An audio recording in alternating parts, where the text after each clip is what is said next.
আসসালামু আলাইকুম ওয়া রাহমাতুল্লাহি ওয়া বারাকাতুহু। প্রিয় ধর্মপ্রাণ মুসলমান ভাই ও বোনেরা, বাংলাদেশে আমরা যারা ঈদুল আজহায় পশু ক্রয় করে কোরবানি করি, আমরা সকল মুসলমান যারা কোরবানির দেওয়ার যাদের সমর্থন রয়েছেন, যাদের টাকা পয়সা রয়েছেন, যাদের উপর আল্লাহ রাব্বুল আলামিন কোরবানি ওয়াজিব করেছেন, আমরা যেন মহান রবের বিধান মেনে কোরবানি করতে পারি। মহান রব্বুল আলামিন কোরআনুল কারিমে বলছেন, কুল ইন্না সালাতি ওয়া নুসুকি ওয়া মাহইয়ায়া ওয়া মামাতি লিল্লাহি রাব্বিল আলামিন। বলো হে নবী, আমার নামাজ, আমার কোরবানি, আমার জীবনের ইবাদতের উপাসনা সবকিছুই একমাত্র মহান রব্বুল আলামিনের জন্য।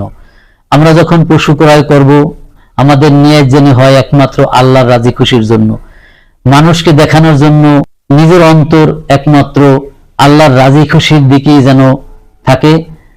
আল্লাহ যেভাবে আপনাকে আমাকে কোরবানি করার নির্দেশনা দিয়েছেন, আমরা যেন তদ্রূপ কোরবানি করতে পারি। মহান রব্বুল আলামিন সূরা কাউসারের 2 আয়াতে বলছেন, ফাসাল্লি লিরাব্বিকা ওয়ানহার, তুমি সালাত আদায় করো এবং আমার নামে কোরবানি করো। এখানে আল্লাহর নামে কোরবানি করার কথা বলা হয়েছে। অতএব আল্লাহর নামের কোরবানি আল্লাহর বিধান মেনে আপনাকে আমাকে করতে হবে।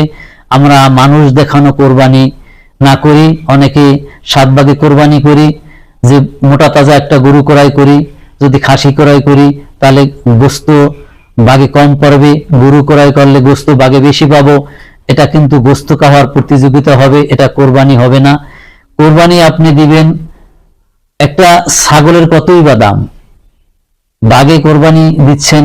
বাগে কোরবানি দেওয়া নাজায়েজ আমি বলছি না।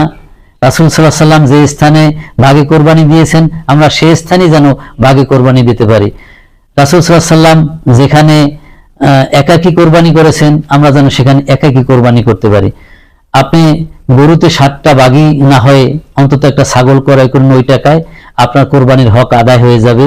কারণ এখানে আমি জানের ফিদিয়া দিচ্ছি, ইসমাইলের জানের ফিদিয়া দিচ্ছি, ইসমাইলের জানের বিনিময়ে কোরবান করছি। আমরা যারা 7 ভাগে কোরবানি করছি, একটু খেয়াল করি, 7টা ভাগিদারে 7 ভাগে সমান হারে আমরা গোস্ত ভাগ করতে পারবো, চামড়ার টাকা বিক্রি করে সমান হারে টাকা ভাগ করতে পারবো। কিন্তু একটা গরুর প্রাণ একটা, 7টা নয়, সেখানে কোরবানির হক অতটা আদায় হবে না। যেহেতু আপনি জানের ফিদিয়া দিচ্ছেন, অতএব জানের ফিদিয়া জান দিয়েই হয়। অতএব একটা গরুর প্রাণ একটা, আর একটা বকরি বা ছাগলের প্রাণ একটা। অতএব আপনি ছোট পশু দিয়া, ছাগল বা দুম্বা বা ভেড়া দিয়ে যদি আপনি কোরবানি করেন, আপনার কোরবানির হক পরিপূর্ণভাবে আদায় হবে। আর বাগে কোরবানি হবে না তা নয়, বাগে কোরবানি হবে ওইভাবে রাসূল সাল্লাল্লাহু আলাইহি ওয়াসাল্লাম যেভাবে বাগে দিয়েছেন। এখানে হক অতটা আপনার আদায় হবে না। যেহেতু রাসূল সাল্লাল্লাহু আলাইহি ওয়াসাল্লাম এক সময় সফরে ছিলেন, সাহাবাদেরকে নিয়ে কোরবানি করেছিলেন। সফরে থাকা অবস্থায় তারা একই পাকে, একই পাতিলের এক খাবার তারা খেয়েছে, অতএব একই পরিবার। যেহেতু এখানে কোরবানি করার নির্দেশনা হচ্ছে পরিবারের পক্ষ থেকে কোরবানি করো। এখন আমরা 7 ভাগে যারা কোরবানি করি, একই পরিবারের 7 জন হই না, হোক এক ছেলের 5 ভাই 2 বোন 7 ভাগ, বা নিজের বাপ চাচা একই বংশ, তা হতে পারে। কিন্তু আমরা এই 7 ভাগই দিয়ে তো 7 বংশ থেকে নেই, তাহলে তো আমাদের পরিবারের পক্ষ থেকে কোরবানি ওইভাবে হচ্ছে না আল্লাহর বিধান অনুপাতে। যেহেতু পরিবারের পক্ষ থেকে যেহেতু কোরবানি করা ওয়াজিব, সেক্ষেত্রে আমি যেন পরিবারের পক্ষ থেকে কোরবানি করার আল্লাহ রব্বুল আলামিন তৌফিক দান করেন। রব্বুল আলামিন আপনার আমার অন্তরের দিক তাকিয়ে আছেন।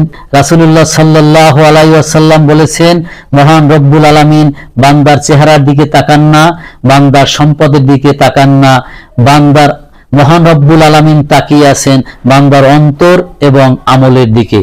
আমরা আমাদের আমল ঠিক রাখি, আমাদের অন্তর কি বলছেন রব্বুল আলামিন জানেন। আল্লাহ এজন্য বলছেন, আল্লাহু খবীরুম বিমা তা'মালুন, আমি বান্দার অন্তরের গোপন সংবাদ, গোপন খবর আমি রাখি। আসলে আপনার চিন্তা চেতনা, আপনার আমার চিন্তা চেতনা, পরিকল্পনা করার আগেই, করার পূর্বেই আমার মহান রব্বুল আলামিন জানেন।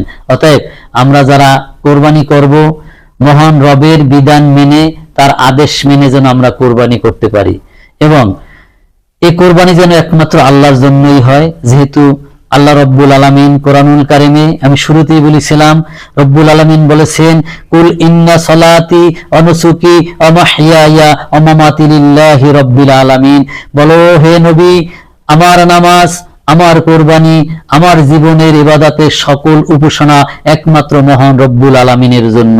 সূরা কাউসারেও রব্বুল আলামিন বলেছেন দ্বিতীয় আয়াতে, ফাসাল্লি লিরাব্বিকা ওয়ানহার, তুমি সালাত আদায় করো এবং আল্লাহর জন্য কোরবানি করো। আল্লাহর জন্য কোরবানি করতে হলে আল্লাহর বিধিবিধান দেখে আপনাকে আমাকে কোরবানি করতে হবে, নতুবা গোশত খাওয়ার প্রতিযোগিতা হবে। আসুন আমরা এই গোশত খাওয়ার প্রতিযোগিতা থেকে বেরিয়ে এসে মহান রব্বুল আলামিনের বিধানে যেভাবে কোরবানি করতে বলেছেন আমরা যেন সেভাবে কোরবানি করতে পারি। আল্লাহ রব্বুল আলামিন সেই তৌফিক দান করুন। আমা তৌফিক ইল্লা বিল্লাহ। আসসালামু আলাইকুম ওয়া রাহমাতুল্লাহি ওয়া বারাকাতুহু।